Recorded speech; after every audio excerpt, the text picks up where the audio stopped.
Hello friends, বাজে এখন 9টা 5, মানে 9টা 5 7 এরকম কিছু হবে।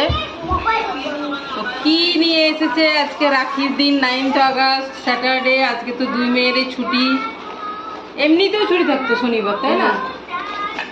আমার বড় মেয়ের একটা শনিবারে স্কুল হয় আর একটা ছুটি থাকে, আর ছোট মেয়ের শনিবারে এমনিতেই ছুটি।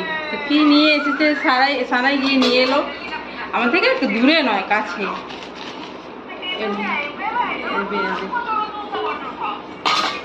দেখাচ্ছি, ছেঁড়া পরোটা। ছেঁড়া পরোটা লাইটটা দেওয়ার কি দরকার আছে? সকালে ওই রোদ্দুর উঠেছিল, তারপর আবার মেঘলা করেছে। দেখো কাণ্ড।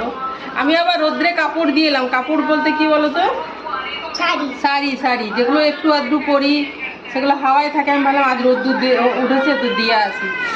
কি গরম! এই মাত্র করেছে নাকি রে? ঘুগনি দিয়েছে আজকে, তোদের ফেভারিট জিনিস দিয়েছে।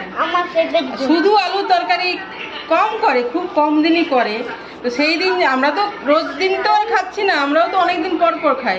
তো সেই দিন যদি আবার আলুর তরকারি করে বন্ধুরা, তাহলে তার থেকে দুঃখের কিছু নেই। এত আলু আমরা ভালোবাসি না। আগে সারাও আলু ভালোবাসতো, সারাও ভালোবাসে না। দেখো ঘুগনি আর ছেঁড়া পরোটা।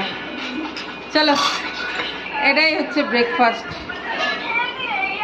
এদেরকে দিয়ে দিই বাটি পাটিতে, এনে রেখেছি আমি বাটি চামচ।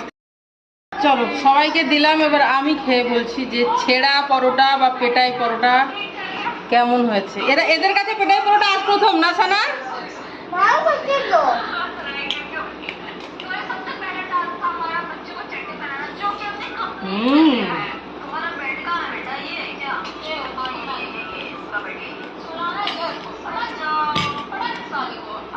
আগে পুরি ঘুগনি এরকম টাইপের জিনিস করতো। আমরা তো খাই না রেগুলারলি বলতে যে হয়তো এটা 20 দিন 25 দিন পরে খাচ্ছি, কি তারও বেশি।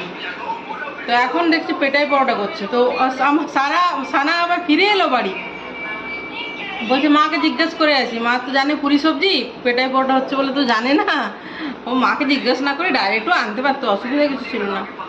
তখন ওখানকার ওই দোকানে আমরা প্রায় নিই, তো বলছে ফোন কর, বলছে ফোন নিয়ে আসিনি। বলছে তাহলে আমার ফোন থেকে ফোন কর। বলছে না আমি জিজ্ঞাসা করে আসছি। তারপর আমাকে জিজ্ঞেস করে গেলো যে ওরা আজকে পেটাই পরোটা করেছে, প্রথম খাচ্ছি আমরা পেটাই পরোটা এদের কাছে। তারপরে নিয়ে এলো গিয়ে। দাম 15 টাকা 100, 15 টাকা 100 গ্রাম। কি গরম গরম তো আছে। হ্যাঁ।